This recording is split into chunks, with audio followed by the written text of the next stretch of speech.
I thought I would just remember a couple of highlights from the first two lectures to consolidate what we said then.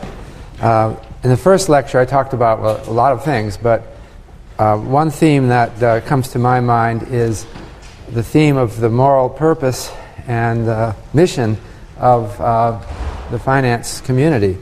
And we talked about the sense that I think young people have a sort of prejudice against the field, and they think that finance is a field that you go into if you really value money rather than people. I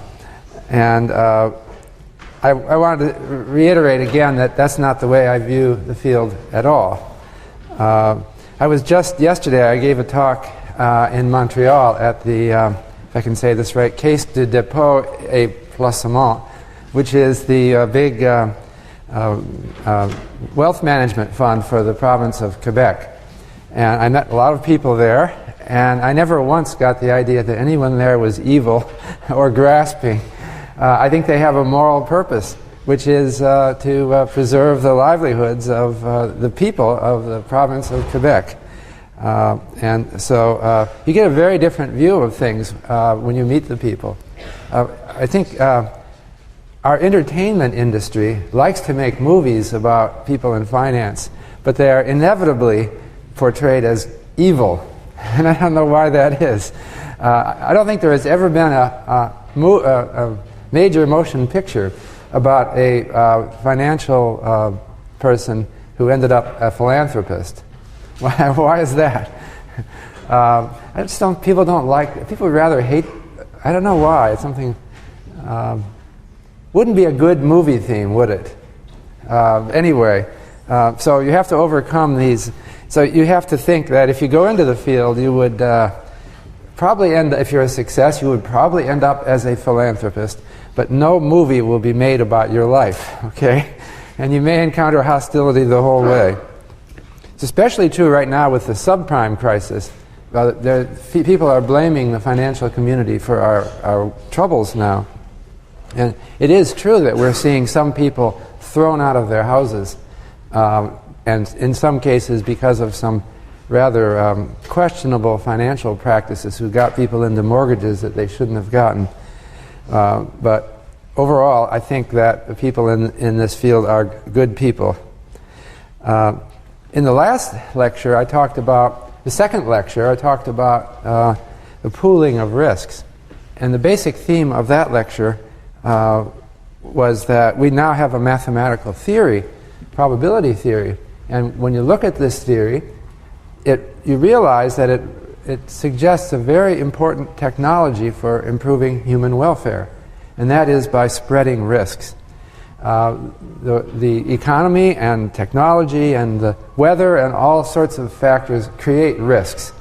But the real technology is the technology that works to eliminate risks is to spread them out, to pool them, share them among many different people. And so the ideal that theory suggests, and it may be unreachable, but the perfect financial system would have all of our risks pooled completely. That is, nobody suffers alone. If anything happens to me in my livelihood, it's spread out over everybody. And everybody, that means the whole world, okay? And whatever happens to me, when it's spread out over 6 billion plus people, it ends up divided by 6 billion, and it becomes unobservable. It becomes so small that it's meaningless. And so that's the ideal. That's what in principle we can do. And that, I think, is the most important concept in finance, this concept of risk pooling. We live in a world where people suffer all kinds of misfortunes. And of course, we can try to get rid of these misfortunes. We can do research on disease prevention and weather modification, global warming. We can do research on all these things. But there's another technology which is extremely important, which is even leaving the risks as they are, just sharing them better. And so I'll be talking more about this. The problem is that while the principle of risk sharing is very simple and obvious, the practice requires technology. So it's just like you could say, some of the principles of mechanics are very obvious, but to make an engine that operates in terms of those principles is not obvious. Okay, so what I want to talk today is about what I call technology in finance, and I'll present my view of the situation, but maybe it's a rather idiosyncratic view that I have, but I think it's not so much idiosyncratic as a different emphasis that I put forward. So what I want to there's really three themes to today's lecture: a risk theme, a framing theme, and an invention theme. So I want to go over the kind of the history of risk management and through these three themes.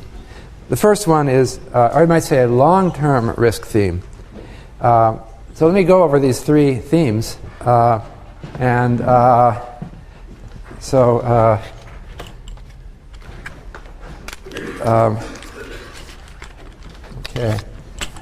So long-term risks are dominant in our lives. By that I mean that everyone's life is a sequence of shocks that accumulate over your life. I'm talking about economic shocks. When you start out young, we're unequal at birth, of course, because of our parents and the advantages we have, but relatively equal at a young age. As each year goes by, you accumulate economic shocks.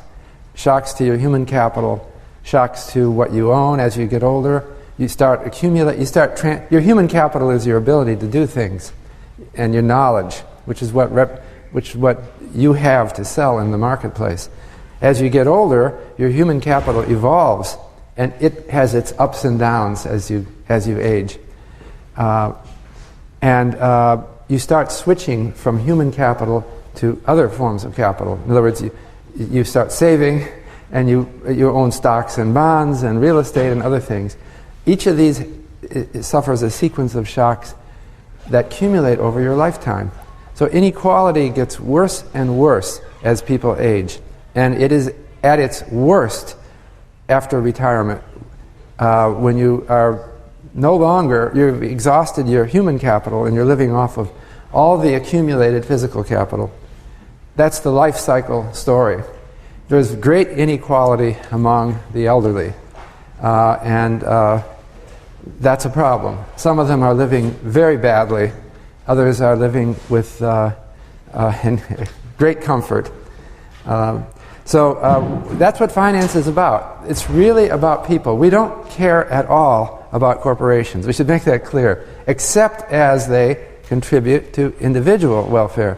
So I don't care what happens to Citigroup or IBM, except for the fact that there are all those stockholders out there, and they're of all different situations. Some of them are absolutely dependent on their holding of these stocks. And that's what we have to think about. And it's a long-term problem. So the problem with long-term risks also is that anything that we do to mitigate these risks creates moral hazard. And that's another fundamental theme of finance. What is moral hazard? That's a term that first entered the English language sometime in the mid-19th century.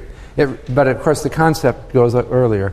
Moral hazard occurs when a risk management institution incentivizes you to do bad behavior, to show bad behavior. And the classic example of moral hazard is fire insurance. I get fire insurance on my house, and so I behave badly. I deliberately burn the house down to collect on my insurance. That's moral hazard. But it's not unique to that. It's all over the place. When you manage risks, you create moral hazard. And that's why we need invention and theory in finance to minimize that. Okay. The second theme for this lecture is about framing. And by that I mean psychological framing. And there's many psychologists who talk about this. but notably Daniel Kahneman and Amos Tversky. Psychological framing means the tendency for people to view things in a distorted way depending on how they're presented. If I present things in one frame, you would react one way. I present the same thing in another context or background or environment, and you react very differently. So I'll expand on this in a minute. The third theme is the invention theme of this lecture. And that is that I mentioned this before, but I want to expand on this in this lecture, that finance, the history of finance is the history of invention just as much as it is in other fields, notably engineering. The idea that I want to develop is that the history of finance is a history of discrete inventions, that non-obvious ideas that were conceived of to solve these problems of long-term risks and to get around the psychological barriers imposed by framing biases, psychological biases, to allow people to actually manage the risk and to get around moral hazard. It's a difficult thing to do these things, and that's why we need invention. And another thing is that when once an invention is made, it tends to be copied all over the world. So the history of finance is largely a history of copying. And that's what you have to do. You may have to adapt it to a particular environment, but basically it is copying other ideas. Some people in less developed countries feel uncomfortable that they are just slavishly copying other more advanced countries. But they have to recognize that is what everybody has been doing all along. We copy the good ideas, and in the process we adjust them and make them a little bit better. And new ideas can come anywhere. The basic thing, though, is every country has to take the insights that have been developed around the world. Okay, so let me come back now. I want to go through these three themes. Let me start with the long-term risk theme. I wanted to start with an article which mentioned an article by Backus, Kydland, and Kehoe. Actually, Backus, Kehoe, and Kydland, which are three economists.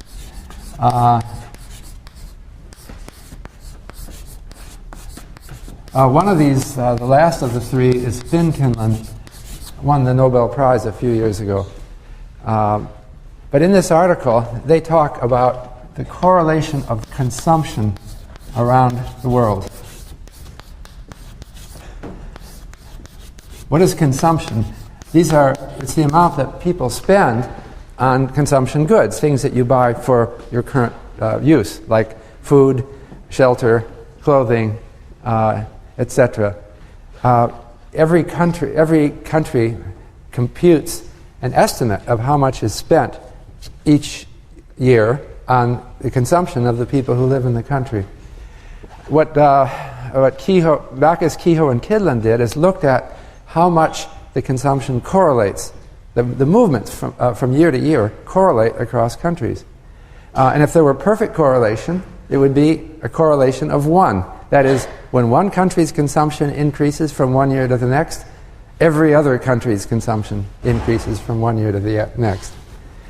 What they argued in this paper is that if we had perfect risk management, there would be perfect correlation of consumption across countries.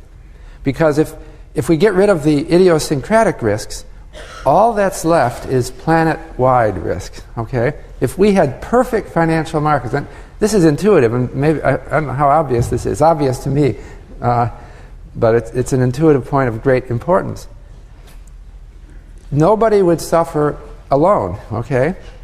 Anytime there's a risk that hits one person or one country, the financial markets would spread it out over everybody, and it gets very small. What's left? The only risks that are left are risks that everyone shares. okay? And so you would see planet-wide risks expressing themselves in consumption, but nothing else. Do you see that point? So we'd have perfect correlation? Suppose the planet were hit by a comet. Okay, this happened, something like this happened 65 million years ago, so it could happen again.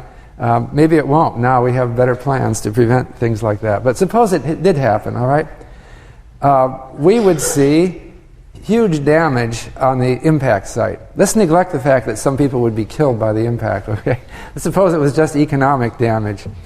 And so it would be a terrible disaster, but it would be a problem all over the world, right? Because the damage would extend around the world. But you'd be much better off if you were on the other side of the world, not where it hit.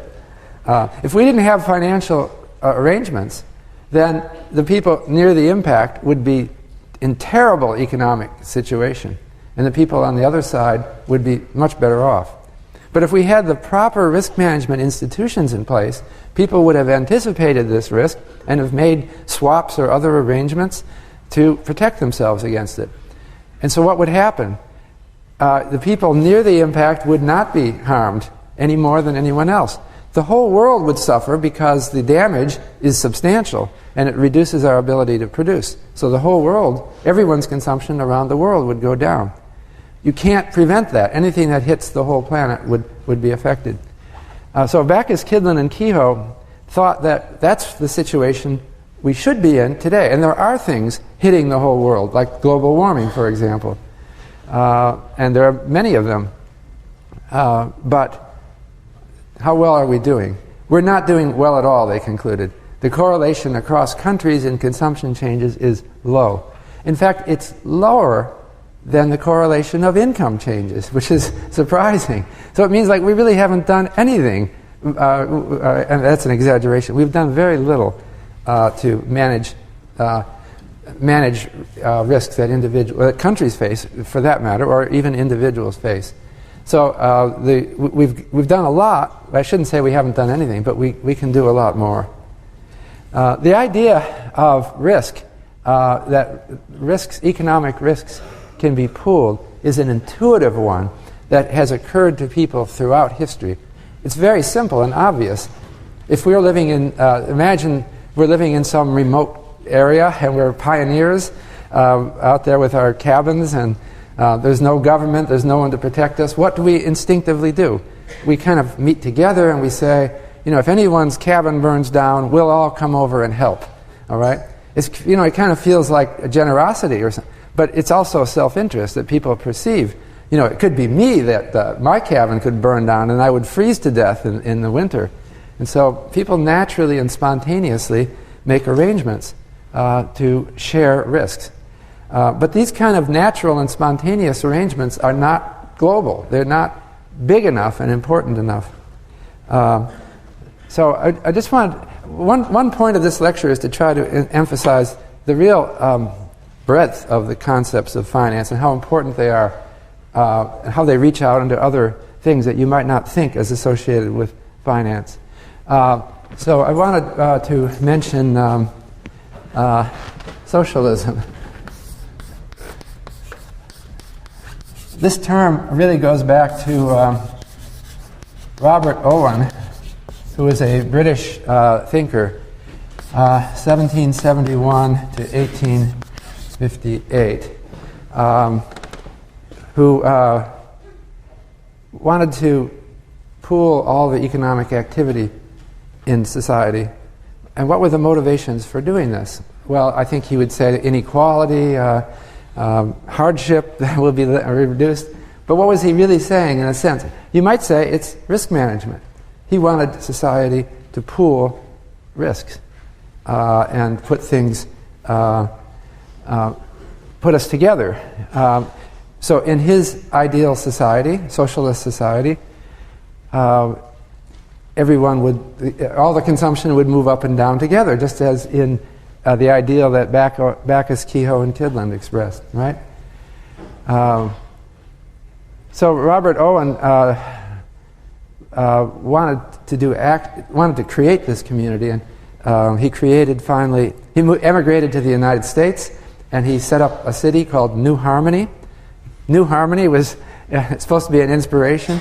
Unfortunately, it didn't work very well because people started bickering in his town. And the New Harmony became kind of a joke. It was not a harmonious community. So he started to discover moral hazard. Okay. You put everyone together and you say, okay, all of your economic fortunes are the same. And what does someone start to conclude? Well, they start to get lazy, or they start to get irresponsible. They think, doesn't matter what I do. I'm going to get the same consumption as everybody else, so I'll just get lazy. Very fundamental problem, which you probably are already aware of.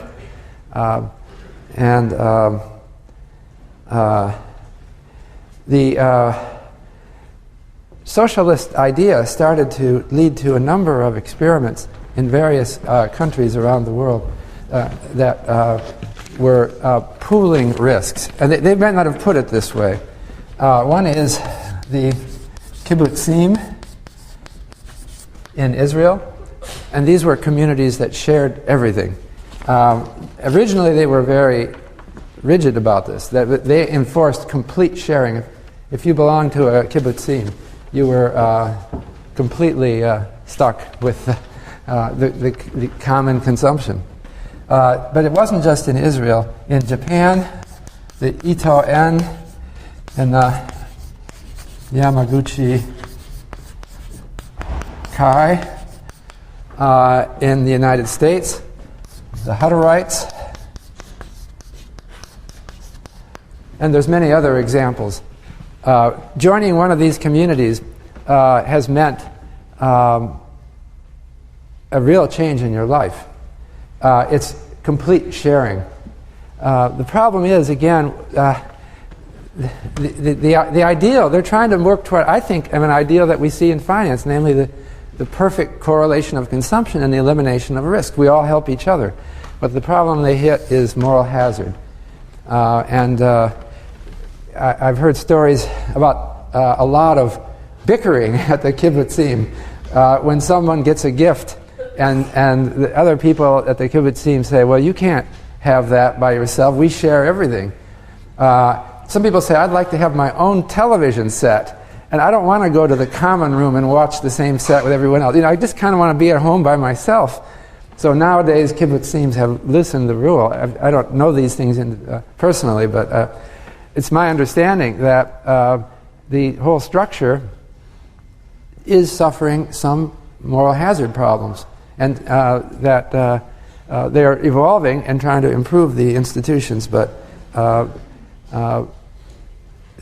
there's also a problem with risk sharing at that level, and that is that if you are one of these communities, you're just a small number of people. The best you can do sharing among yourselves is sharing your own risk, the risk of your own community. But your own community goes up and down, and you're not sharing widely enough. The problem is that if you want to do risk sharing, you're not ideally sharing with someone who's just like you, living in Israel, working in a certain agricultural industry, because there's a lot of risks that you already share. You should be sharing your risk with someone who's completely different, probably living on the other side of the world in a completely different industry, where the weather and the institutions and the political situation is completely different. But it doesn't work so easily to share with those people along the lines that these communities have. I think these communes tended to emphasize a social compact, a feeling for each other, a caring for each other, which is a lovely thought, but it doesn't achieve risk management on a big scale. So I think that what's happening is these ideas, everything is evolving. So I'm actually presenting here our modern finance as the outgrowth of socialism, but that's not the usual way to present it. Well, but I guess it is. It's that we care about each other and we don't want people to suffer alone. We want to share things. But we want to get more scientific about how we share things. And that means we want to be effective. So that means we have to devise ways of sharing with people that we never met, we don't care about. I mean, maybe we care about everybody, but we don't have any particular emotional ties to them. They're very different people. But because of the logic of risk management, we have to make a deal with them. So it becomes more formal and impersonal, and that is what financial markets do. So what's happening is we're seeing an evolution of risk management, and you hear about it in various terms that sound abstract. So we have private equity, we have venture capital, and we have employees getting incentive options. These are efforts to solve the moral hazard problem and to manage risks. I believe that we're gradually learning in our society. This is maybe not widely appreciated, but every decade that goes by, we do a better job of incentivizing people and preventing them from being discouraged by risks. So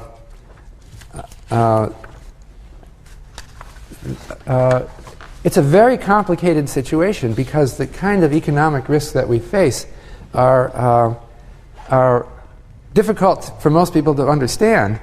But they have to try to. We have to try to let people manage their own risks for themselves to some extent. That means we have to expect people to understand these things somewhat. I think we have an important role for economic or financial education because of that. Each person is in a different situation. It's a very complicated world, and we have many different risks. So. Okay. Well, now, continuing on the risk theme, I've mentioned one philosopher, Robert Owen. I could have also mentioned Karl Marx. Why don't I mention him here? A very important thinker who had very low regard for the financial community, I think. Unfortunately. He wanted to kill them, I think, or at least some of them. Nonetheless, he shared certain things in common with them. Namely, that he was concerned about inequality, about some people doing badly, and he proposed an economic alternative that would pool risks. And in fact, he actually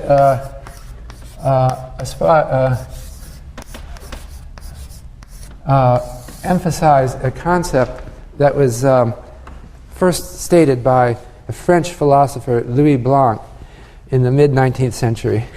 And Blanc said, the ideal society is, and now I quote, the ideal society is based on the principle of, and now I quote, from each according to his abilities, to each according to his needs. Have you heard that quote before? Karl Marx quoted Blanc, but he didn't credit Blanc. He didn't mention the name because I assume he thought everyone knows this was Blanc. But Marx was falsely attributed to having made that statement. And it's come around to us that was, a lot of people say that was the core of his communist philosophy. That is complete risk sharing, right? Some of us have high abilities and we succeed. Some of us have low abilities and we fail. But we all get the same goods. We all have our needs satisfied. And so that, I think the communist system is effectively a theory of risk management. And that's not something that you might think of usually. What was the big problem with communism as it was espoused by Karl Marx? The problem was that it had a moral hazard problem. And I've already been through it. It's the same moral hazard problem that you see at the kibbutzim and the Yamaguchi Kai and other places. That people don't work effectively when their economic interests are completely pooled. And so, well, I suppose we've learned from the Marxian experience. But I think just about every country of the world now recognizes that it's a complicated thing to get risk management working well, and we have to design things more careful. We can't just smash things and start all over. We have to design a system of risk management. And that's what I think finance is about. I wanted to mention a couple other philosophers who talk about risk management. One of them is the economist John Harsanyi, who won the Nobel Prize in economics some years ago. And another one is the philosopher John Rawls, who wrote the book Theory of Justice, which has become a classic. And I think of both of these as incorporating, I would, especially with Harsanyi, but also with Rawls, as incorporating some idea of risk management into our basic philosophy. So we have a philosophy that most of us, that some kind of economic inequality is a bad thing, and that it's unjust for someone who is, for no fault of his or her own, is suffering economic hardship. But how to formalize this idea? John Harsanyi was the first to write about this. He said that we should think of, when we think about distributional justice, we could think of it as a risk management problem. And that, he said, imagine that we could get people to have a big town meeting for the whole world. And he said, before they were born, okay? So there's some space up in heaven where all the unborn babies are that will live in the future. And unfortunately, they're not able to have a town meeting. But let's suppose they could, all right? And so we're up there in heaven thinking about our lives in the future as people. And what would we do? Suppose we don't know what economic circumstances we'd be born into and what kind of contingencies we'd have in life. What would we decide? Suppose we were trying to decide on a constitution for the world in that state. John Rawls expanded on this, and he called it the original position. So what would they do? Well, they would probably agree that we'll do some risk sharing, right? Everyone is thinking, I don't know whether I'll be rich or poor, and so I would like to have a world in which risks are shared. On the other hand, what would you decide, if you can imagine yourself in that situation, what would you decide about inequality? Would you decide to have a world with absolute equality? Well, you know, somebody would probably, suppose someone proposed that up in heaven now, and someone else might say, well, that's not going to work so well. That's like a kibbutz, like one of the kibbutzim. It's not going to work. We're not going to enjoy it. Something's wrong with that, because it's going to create a moral hazard problem, and we're not going to be as productive. Someone might also say, you know, a little inequality, even a substantial inequality, is not so bad, as long as nobody is really suffering, as long as everyone has the basic needs and we can all be happy. But, you know, let's let some people make big fortunes, because that provides spice in life and some adventure, something to look forward to, that you might get this. And so you could see saying, we don't want to eliminate inequality.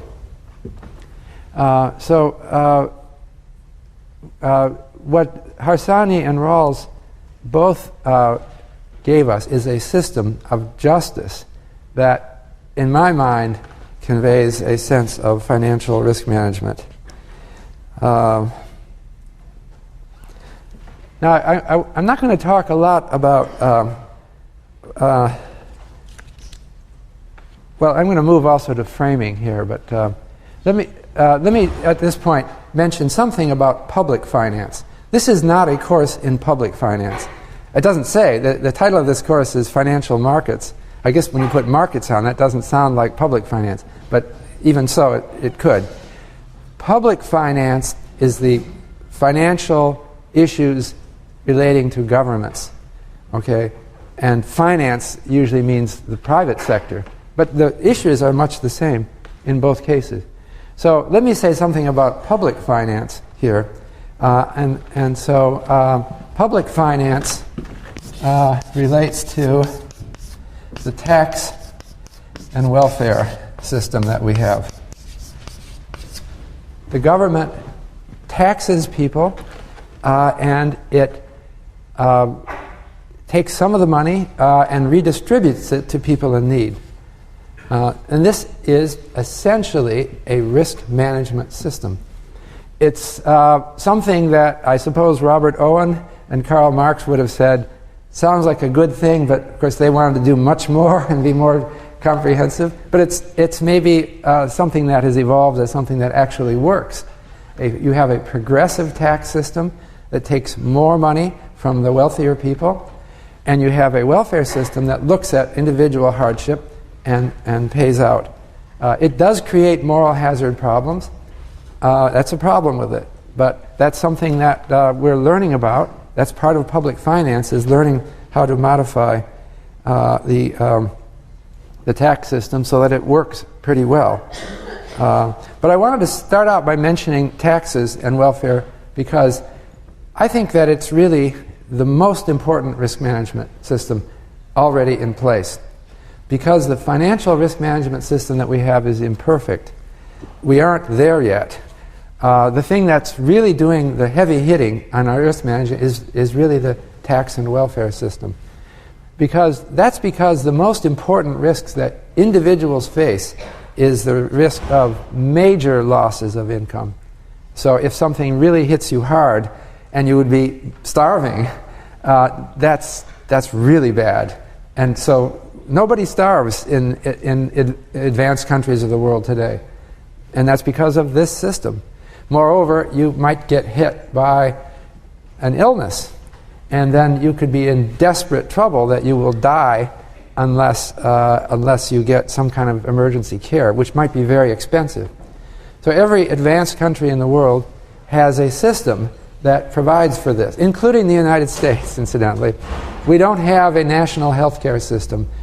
People say we don't. Well, we don't, but we do have an emergency care system so that anybody who is suddenly stricken will be taken to a hospital and taken care of. It's not perfect, but it is there, and so what we do have, we should be thankful for. It's very important. So I thought this would be a good lead-in to the second theme of this lecture, which is framing. We have a good system in the taxes, but it's imperfect because it hasn't been thought out thoroughly in terms of risk management. So let's talk about framing and taxes.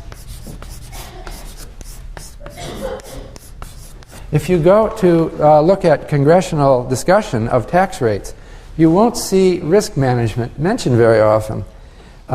They seem to talk about it in their own terms, which sound to a public finance expert as, very populist or unprofessional. I guess they're elected officials, and their voters are not finance theorists and don't think of these in these terms. There's Edward McCaffrey who did a history of taxes.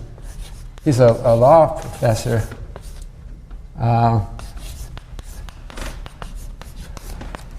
In the United States, and asked about, McCaffrey, C-A, capital C-A, two C's, M-C-C-A-F-F-E-R-Y, based on issues of framing and psychology. So we have a system which you say, it really, the progressive tax system is very important, but it's not conceptualized right.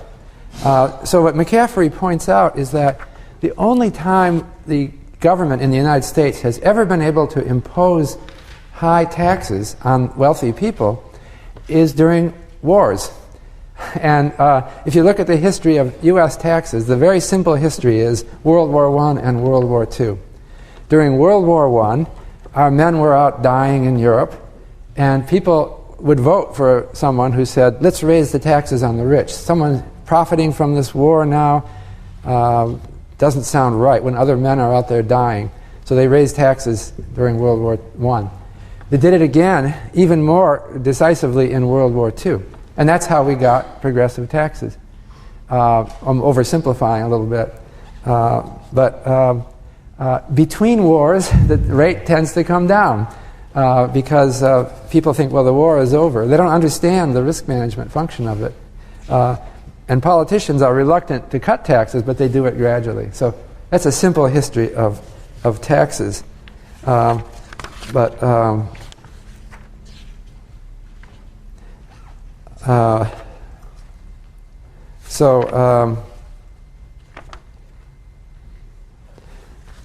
in the United States, the income tax came in during the American Civil War,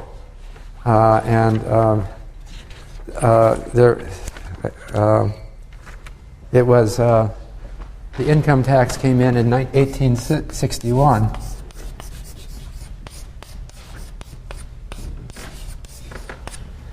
Again, during a war, and it was a progressive tax. The tax, as of 1862, was 3% on incomes over $600 a year. That sounds kind of low. That was 1862. And then they raised it to 5% on incomes over $10,000. It was the beginning, but it didn't take because they had technical problems. I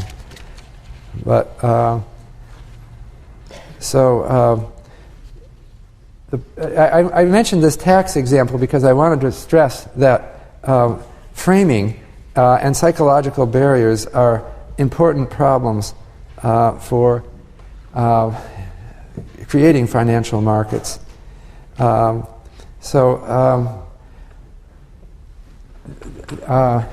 idea is that people don't see this basic risk management problem, and they see things in entirely different terms.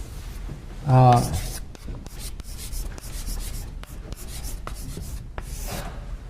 Kahneman and Tversky talked about how people view financial gains and losses, and they talked about how people's actions are very malleable depending on how things are presented. One of their most famous examples, they asked people the following question.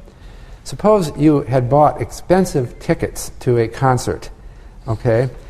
Very expensive. You've paid $200 for each ticket, and you have 2 tickets, $400 worth, okay? And on the way to the concert, you lose the tickets, okay? And so now you've arrived at the concert hall, and you're looking through your pocket, and you realize they're gone, you've lost them. And then the question they asked people is, would you go to the window and buy another pair of tickets for $400, okay, having lost it? And people were answered. Most people said no. I'd be so annoyed and angry with myself, I'd just leave. But then they said, then they posed a different version of the same question. And the different version was, suppose you had ordered tickets to pick them up and pay for them at the window at the concert hall, and you brought $400 in cash in your pocket, okay? And now you arrive and you realize you've lost your $400, okay? But now the choice is, what are you going to do? Would you go to the ticket window and use your credit card to pick up the tickets?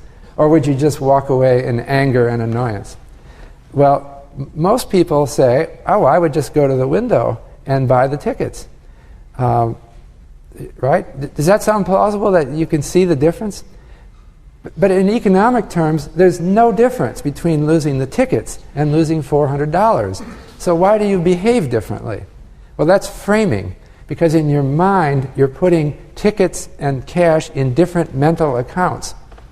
And so the mental account tickets generates an emotional feeling, and it changes my action that I lost in that account.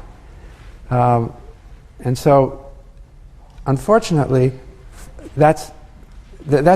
unfortunately, people's decisions are biased by that kind of thing. So we have to frame things as it puts things in the mental categories. The presentation matters, so that people can manage their risks right.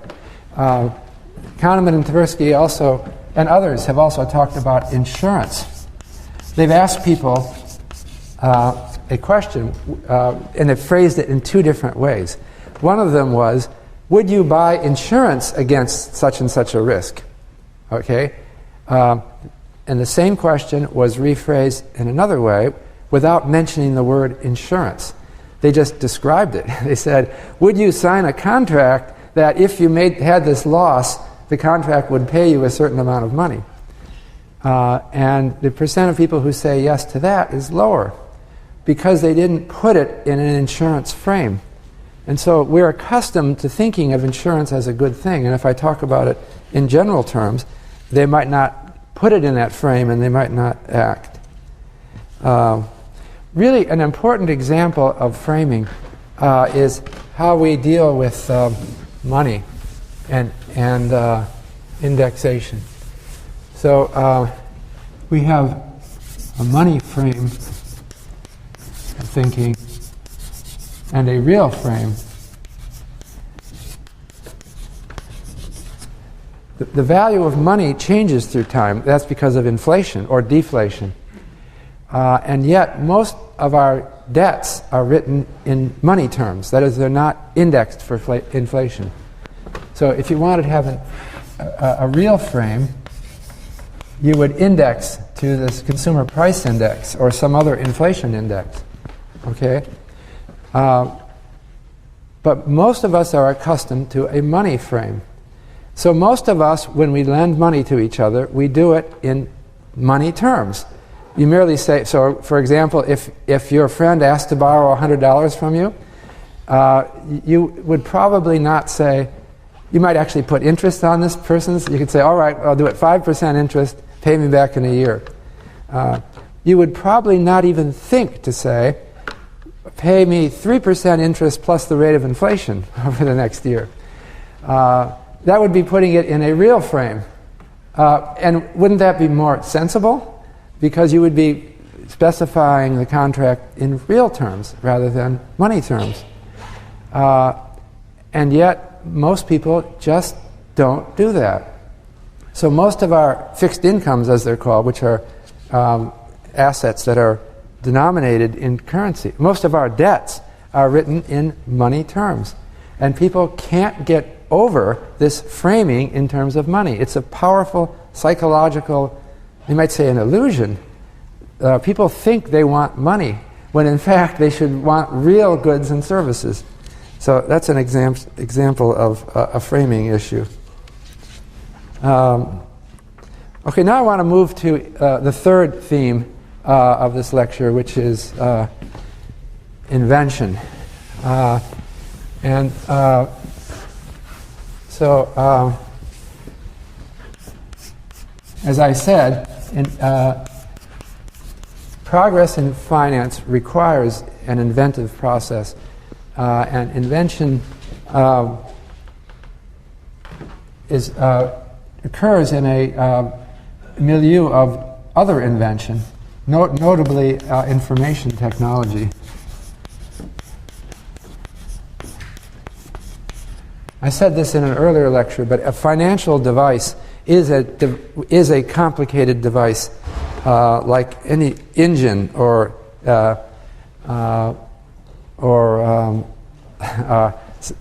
any other thing that they patent and develop by to solve some physical problem.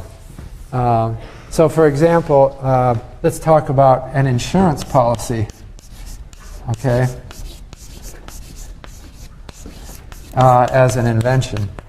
An insurance policy, the concept is very simple. We could talk about fire insurance or life insurance. Life insurance is designed to protect, ideally it protects parents with young children. That's the most important application. So if one of the parents dies, it creates hardship for the family, because the remaining parent has the burden of caring for children and earning a livelihood to support all of them, and it is very difficult. So we have a policy that pays them if one of them dies. But it's not so easy to devise this. The concept is very simple. So in order to devise an insurance contract that does this job, we have to have a contract between an insurance company and the insured. The contract has to specify what are the causes of, let's say, a death or a situation in which one is covered. We have to then realize that there's a moral hazard problem. We have to exclude certain causes, like suicide in the case of life insurance. In other kinds of insurance, it gets very complicated. You have to exclude those causes that generate moral hazard problems for the insurance to work. Otherwise, the whole system will fail. When they invented fire insurance in the 1600s, there was a lot of skepticism because, hey, anyone can burn down their house. And they said, it's not going to work because you have to decide how much the house is insured for. And then anybody that, if you ever make a mistake and you insure it for too much, then the people who realize they've got one on the insurance company, they've insured the house for more than it's worth, they'll burn down their house and collect the money. And how can the insurance company ever evaluate every house properly to avoid that? So they had to work on that. They had to get an appraisal industry that could appraise houses and get some idea of what they're really worth. And they had to get that all worked out. It had to be done accurately. And they had to decide to keep a certain amount of co-insurance. In other words, lower the amount insured below the actual value of the house to prevent moral hazard. And they had to develop statistics of loss. They had to know what the losses were. So in the case of life insurance, they developed actuarial tables. And then that required the collecting of statistics. And then, of course, there's the other problem that the insurance company, how does the insurance company reasonably specify that it can come through on this policy? So you have to have the insurance company set up with a structure itself that guarantees that they have enough reserves to meet the losses that they might incur. And so that requires a theory of the capital. And they're going to have to invest the reserves in financial assets. And then you have to ask, well, how are the financial assets going to behave over time? And then it becomes a theory of all of finance that comes in as well. And then moreover, beyond that, how does one know in taking out an insurance policy that the insurance company is going to be sound? So the insurance company has to have some way of demonstrating its soundness to the public. Moreover, we have regulators who have to regulate insurance companies and make sure that they have adequate capital. So it is a very complicated industry. And although I said insurance was effectively discovered or invented in the 1600s, it has been slow to grow because they didn't have the well-defined, all of the inventions yet. I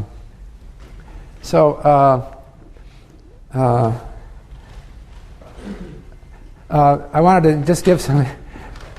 so often the inventions that occur in finance, they seem in a way obvious. Some of the things I said, you'd probably say, well, I should have known that an insurance company would have to do that. But it isn't. You know, what's obvious after the fact is not what's obvious before the fact.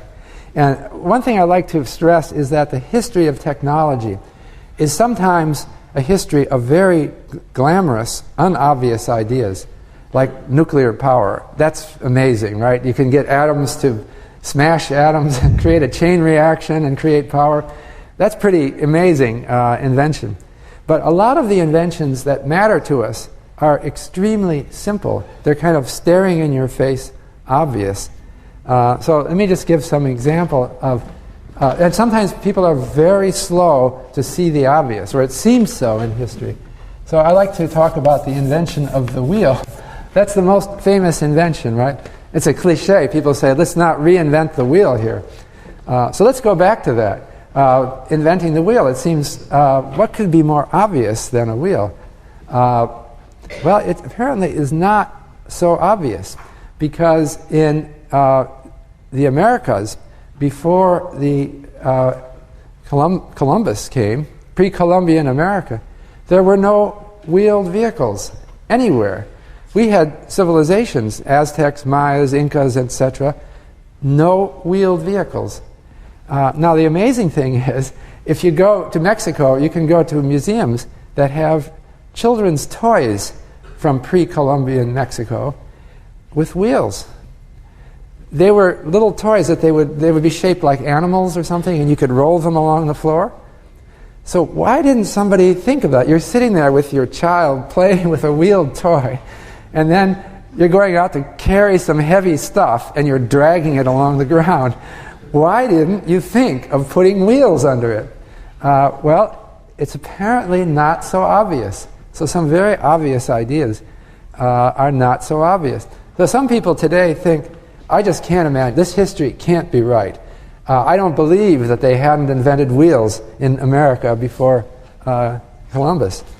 So to argue with them, I point out an example which is more familiar. Unfortunately, you people are too young to have experienced this, but I've experienced this, and you can talk to your parents. It used to be, before 1972, that suitcases never had wheels. Never had wheels, okay? You probably own a wheeled suitcase, right? Most of you do. The idea of putting wheels on suitcases goes back only to 1972, and it was Bernard Sadow who invented, this is amazing, right? The wheeled suitcase, and he got a patent on it. And he had a suitcase that, I don't know exactly, it was something like this. You had a strap that you'd pull it along, and it had 4 little wheels on the bottom, and it worked. So I had my student research assistant see, can you find that guy? Let's call him up and ask about it. It's so recent. So my student called Bernard Sadow up and asked him about his invention. And he said, yeah, I was thinking, why don't we have wheels on suitcases? So I just did it, And then he said, but I had a lot of trouble. I took it to department stores, and I said, why don't you sell this? I'm making it, add it to your luggage. And he said he met a lot of resistance. The department stores said no. And so we asked, well, why would they say no? I mean, it's such an obviously good idea. And he said, well, they said people won't buy it. And anyway, they said, look, you go to any train station, and there are these red caps or porters, and they'll carry your suitcase for you. You don't need wheels. That's what they told him. But it seemed like there was kind of a way of thinking. I think maybe people would be embarrassed. If you were the only guy with wheels on your suitcase, people would think you look a little odd. But anyway, it's interesting. The wheeled suitcase came in 1972. The problem with Sadow's suitcase, I actually had one, and you might have one in your attic, and you can go up and look at it because your parents probably bought one, and it's still up there. You can take it out and try wheeling it along with that strap. And it kind of works, but it wobbles. Especially if you're hurrying to catch your airplane. That thing starts fishtailing and wobbling. You just got a strap you're pulling it on. Obviously there was a design defect. Finally, it was Robert Plath, who was an airline pilot, who invented a new wheeled suitcase, which he patented in 1991, okay? And this suitcase had, instead of having 4 little wheels on the bottom, it had 2 wheels on the back. And you didn't pull the suitcase lengthwise, you pulled it widthwise, so it gave you a stable base. Moreover, instead of having a strap, he had this thing a rigid thing that you pull out from this. You know what I'm talking about? And he called it the rollerboard. He also had the idea that he would make it narrow enough so that when you're boarding an airplane, you can still roll it down the aisle of the airplane. It just fit perfectly. So that was the rollerboard. That was 1991. That's getting into recent memory, right? It's so obvious. Why didn't they have them before? Well, things that seem obvious are not obvious. And it has something to do with something like framing or more. We tend to think of doing things in a certain way. Everyone else is doing it. We assume that that's the smart way to do things. And so that limits us. And so it's very hard to get new ideas started. but they do get started. And so I think we'll get some really obvious advances. One thing about inventions is that we have something called the patents. The patent office grants patent rights to inventions, but traditionally, everywhere in the world, really, financial inventions were not considered worthy of patenting because I guess patent law came in response to things like the steam engine and the power loom, and they were physical inventions, and they didn't think of financial inventions as worthy of patents. But now we're starting to see patent offices accepting financial devices. So it happened in the late 1990s in the United States that patent offices started to accept financial patents. And now there's several countries that, I think it's Japan, Korea, and elsewhere, they're starting to see financial invention as a serious, as serious invention. Now the last thing is in information technology as a driver of finance.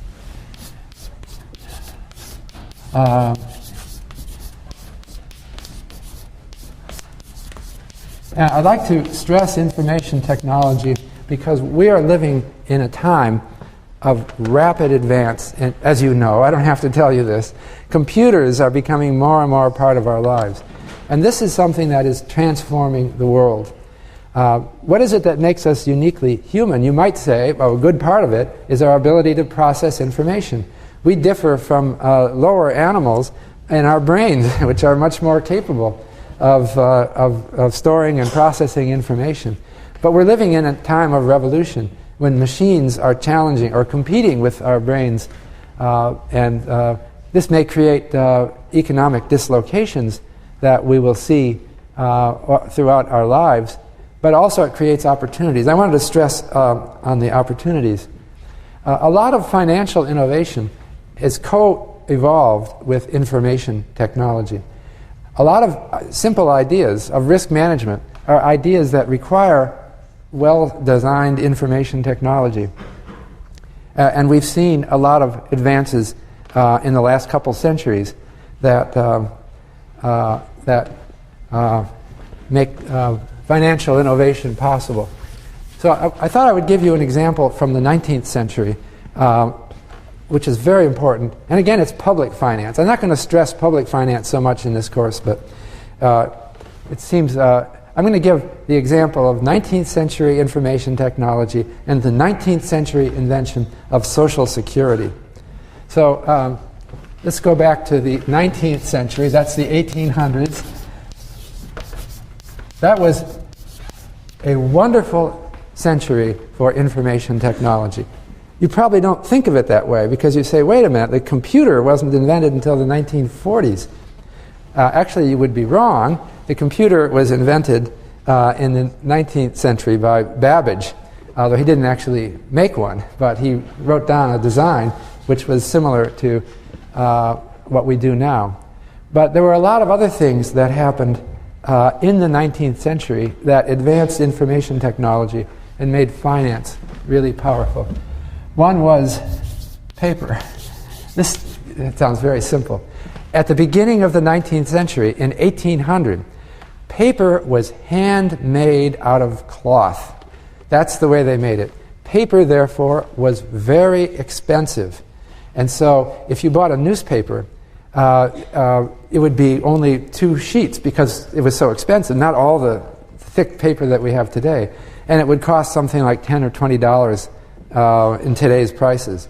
So it would only be wealthy people who would buy that every day. And they invented the paper machine so they could mass produce paper. Didn't have to be handmade anymore. And they invented wood pulp paper, so it didn't have to be made out of cloth anymore.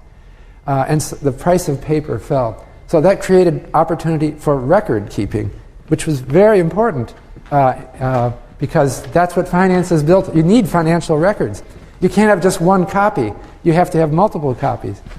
They also invented carbon paper.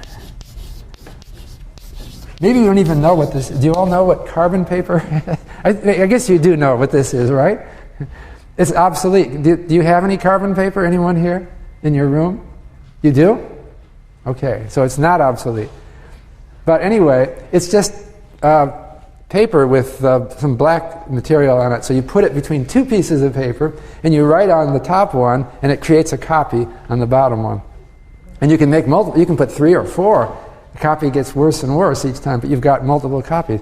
That's information technology. And so that you really need that, because if you have only one copy of something, you don't have a backup. So you could store the one copy separately. Also in the 19th century, the typewriter was invented. Okay. Of course, that may be the core idea of a computer. Your computer looks like a typewriter. But a typewriter just speeds recording of information. Tests showed in the 19th century that people could type 4 or 5 times as fast as they could handwrite. And there's no ambiguity, because it's very clear which key was struck. Whereas handwritten, fast handwriting, it becomes impossible to read or difficult. Another thing that happened, they started developing, it's not invented in the 19th century, but they started doing standardized forms. That is, there'd be a printed form on paper with spaces to fill in the numbers or other things. That put a sort of organization onto data entry that was unknown. So you have a standardized form, and you've got carbon paper between them, and you type it. All these really created much more accurate and techniques. We also got better bureaucracy. That means we started to learn management science in the government, and so that government, and also in corporations, so that they could manage effectively. So in the United States, we developed the civil service. It used to be that government officials were all picked by political patronage, and they very often were incompetent. So we set up, this is not a new idea, this goes back to China thousands of years ago, but it started to be widely done. So you had a civil service exam that established your competence. So you had competent people with their typewriters and carbon papers. Also the filing cabinet. That sounds like a minor thing. It was invented in the 1890s. Okay? Before that, people used to put papers in piles, tie them up in ribbons, and put them on bookshelves or in drawers. The filing cabinet was much more orderly and effective. And so all those things developed in the 19th century, and it just created a new world for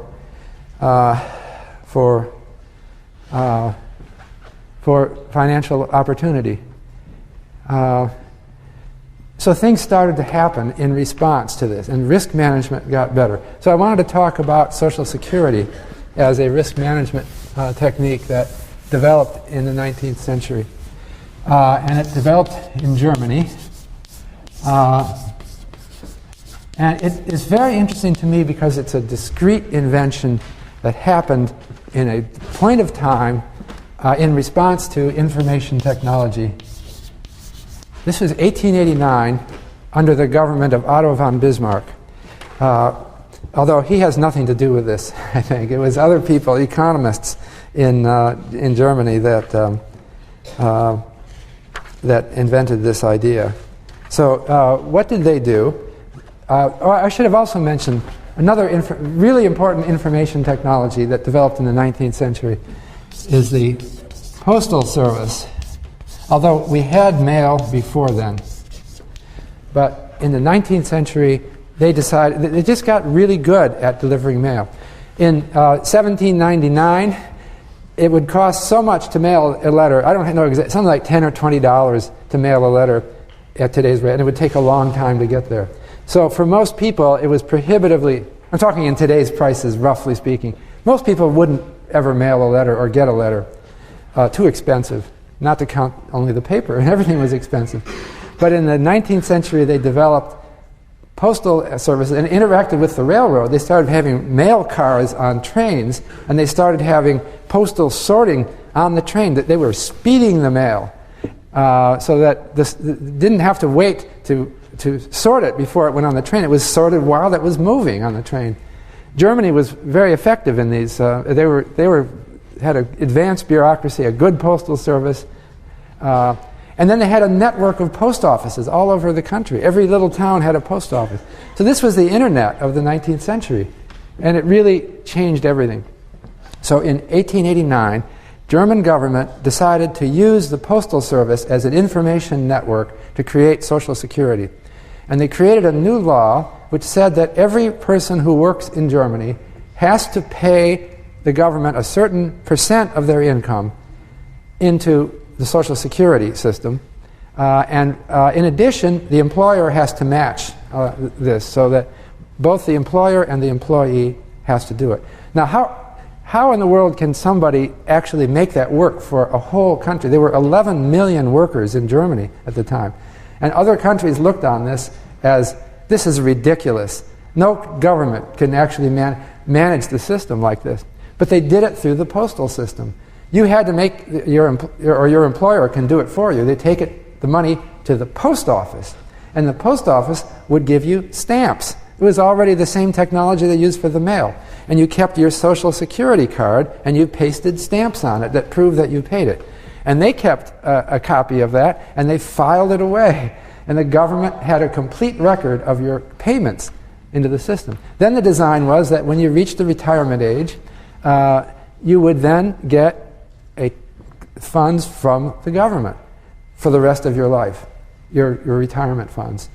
How did they decide how much? It was based on what you contributed. They would pull out your entire life history of contributions. They had it because you had filed it all at the post office and everything was bureaucratic and efficient.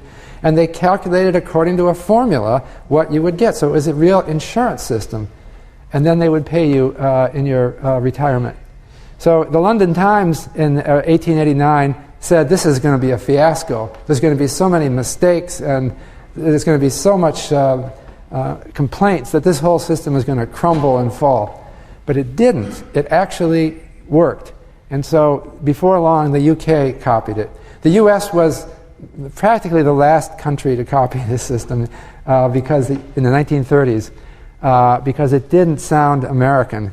We were kind of reluctant to take on ideas from Germany, of all places. But we finally did, and we did that during the Great Depression, when it suddenly seemed like we really needed to do something.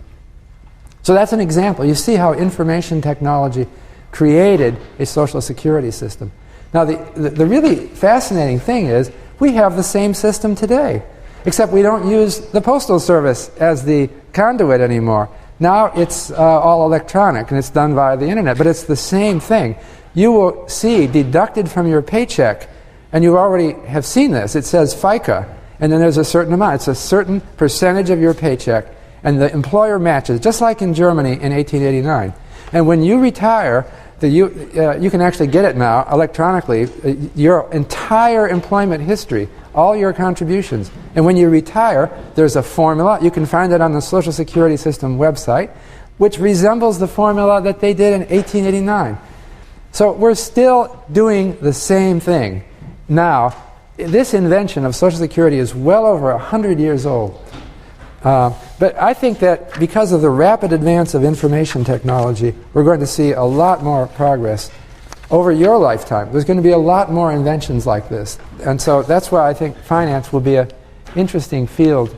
And it's for those of you who choose to go into it. Now finally, I just want to say next lecture is January 28th.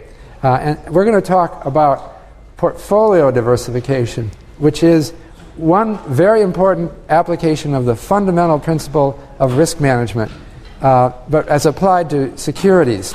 And it's more narrow than my very broad discussion. It's not public finance, it's not insurance, but it's one of the most important fundamental theories that underlies finance. And then you have a problem set which is due on that day as well, your first problem set. And the problem set is up on the website. So if you go to Classes V2 and you click on problem sets, it's problem set number 1. We're also going to, I'm going to email you about review sections. And so our first review section will be in the week of January, with your teaching fellows. It will be in the week of January 28th. And we're going to have to ask you to sign up with one of the teaching fellows. And we'll give you times and dates when the sections occur. I'll see you on January 28th.